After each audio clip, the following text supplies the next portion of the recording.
السلام عليكم ورحمة الله وبركاته. أهلا بكم في فيديو جديد وفيديو جميل يا جماعة. وفي الفيديو بتاعنا النهاردة عن الأصوات الجميلة في المغرب في قراءة القرآن الكريم يا جماعة. بصراحة كده زي ما هنشوف في الفيديو بتاعنا النهاردة لصوت إمام مغربي طبعا في صلاة الجمعة، وهو بيصلي طبعا صلاة الجمعة في المدن الأوروبية يا جماعة. بصراحة صوته أكتر من رائع، وصوته قوي وصوته جميل جدا. أصوات كده وأنت بتسمعها وأنت بتصلي بتحس بالخشوع، وبتحس كده جمال القرآن الكريم لما بتسمع صوت قوي وصوت جميل. وده اللي متميز فيه طبعا شباب ومشايخ المغرب يا جماعة. وده دايما اللي احنا كنا بنلاحظه وبنشاهده في صلاة التراويح في أيام شهر رمضان. بنستمتع طبعا بالأصوات المغربية الجميلة، سواء الأطفال سواء الشباب سواء طبعا الشيوخ. أصواتهم أكتر من رائعة. وكلنا عارفين إن المغرب يا جماعة يعني بلد كلها بتحفظ القرآن الكريم، وبلد لما بتخش في منافسة أو في مسابقة في حفظ القرآن الكريم دايما بتاخد المراكز الأولى يا جماعة في حفظ القرآن الكريم. عشان كده دايما مشرفين المغرب في الداخل أو في الخارج. يعني تلاقي طبعا المساجد الأوروبية في فرنسا في هولندا في بلجيكا في أمريكا، دايما المساجد دي اللي بيقوم المصلين فيها شباب مغربي أو مشايخ من المغرب يا جماعة. وأجمل حاجة كمان إن أصواتهم بتبقى جميلة جدا، بيبهروا كل المصلين وهم بيصلوا وراهم. وخاصة المصلين دول بيكونوا من جميع أنحاء العالم وبيكونوا مقيمين في الدولة دي، فطبعا بيكونوا مسلمين وبيروحوا طبعا يعني يصلوا ورا طبعا الإمام المغربي اللي صوته بيكون أكتر من رائع. لكن تعالوا بنا مع بعض بقى نخش نسمع صوت إمام مغربي وهو طبعا بيئم المصلين في صلاة الجمعة. يلا بينا. الحمد لله رب العالمين الرحمن الرحيم مالك يوم الدين إياك نعبد وإياك نستعين اهدنا الصراط المستقيم صراط الذين أنعمت عليهم غير المغضوب عليهم ولا الضالين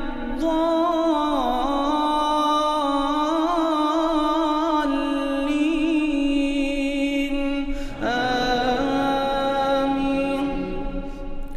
يا أيها الرسول بلغ ما أنزل إليك من ربك وإن لم تفعل فما بلغت رسالته والله يعصمك من الناس إن الله لا يهدي القوم الكافرين. قل يا أهل الكتاب لستم على شيء حتى تقيموا التوراة والإنجيل وما أنزل إليكم من ربكم وليزيدن كثيرا منهم ما أنزل إليك من ربك طغيانا وكفرا فلا تأس على القوم الكافرين. إن الذين آمنوا والذين هادوا والصابئون والنصارى من آمن بالله واليوم الآخر وعمل صالحا فلا خوف عليهم ولا هم يحزنون. لقد أخذنا ميثاق بني إسرائيل وأرسلنا إليهم رسلا كلما جاءهم رسول بما لا تهوى أنفسهم فريقا كذبوا وفريقا يقتلون وحسبوا ألا تكون فتنة فعموا وصموا ثم تاب الله عليهم ثم عموا وصموا كثير منهم والله بصير بما يعملون. لقد كفر الذين قالوا إن الله هو المسيح ابن مريم وقال المسيح يا بني إسرائيل اعبدوا الله ربي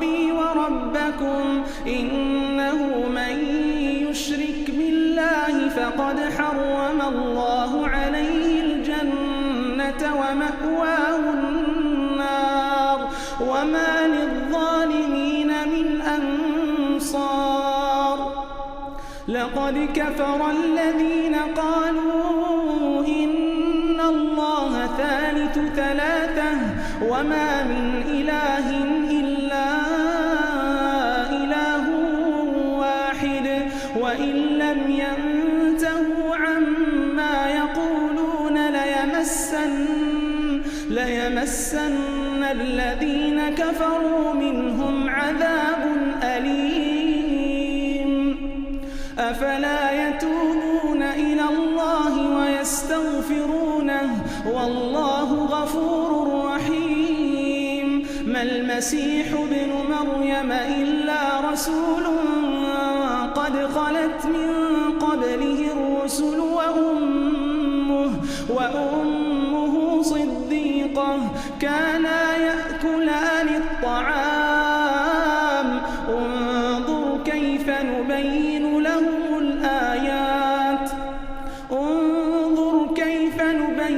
لهم الآيات ثم انظر أنى يؤفكون.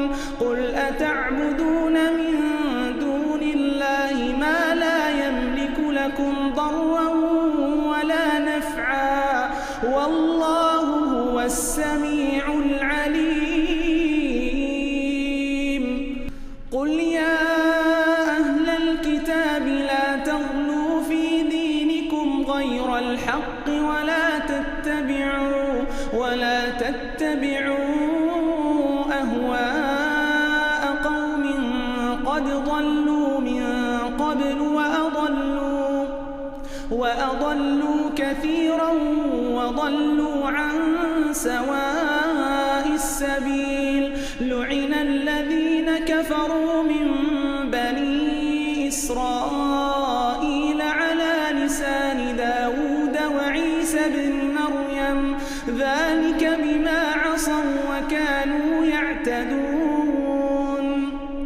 كانوا لا يتناهون عن منكر فعلوه لبئس ما كانوا يفعلون. ترى كثيرا منهم يتولون الذين كفروا لبئس ما قدمت لهم أنفسهم أن سخط الله عليهم وفي العذاب هم خالدون.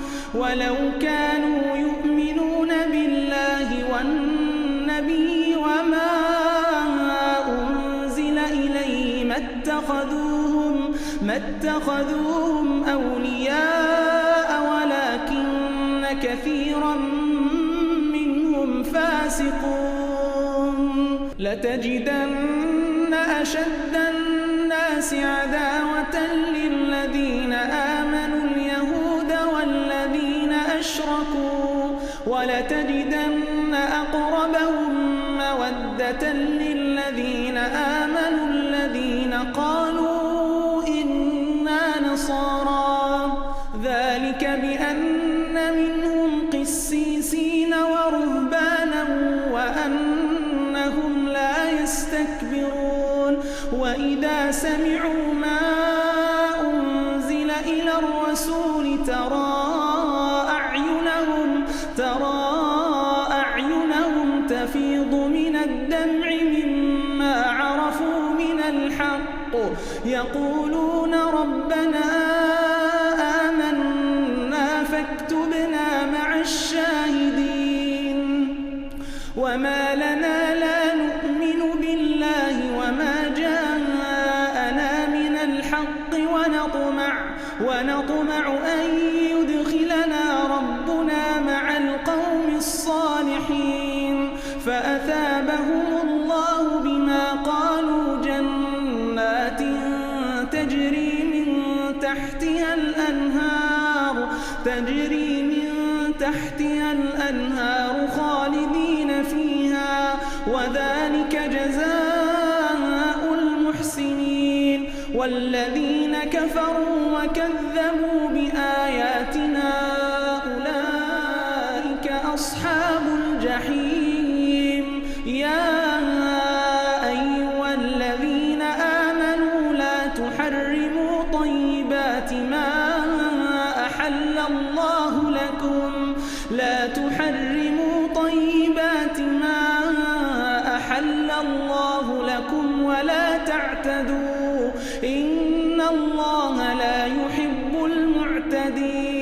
وكلوا مما رزقكم الله حلالا طيبا واتقوا الله الذي أنتم به مؤمنون. لا يؤاخذكم الله باللغو في أيمانكم ولكن يؤاخذكم بما عقدتم الأيمان، فكفارته إطعام 10 مساكين من أوسط ما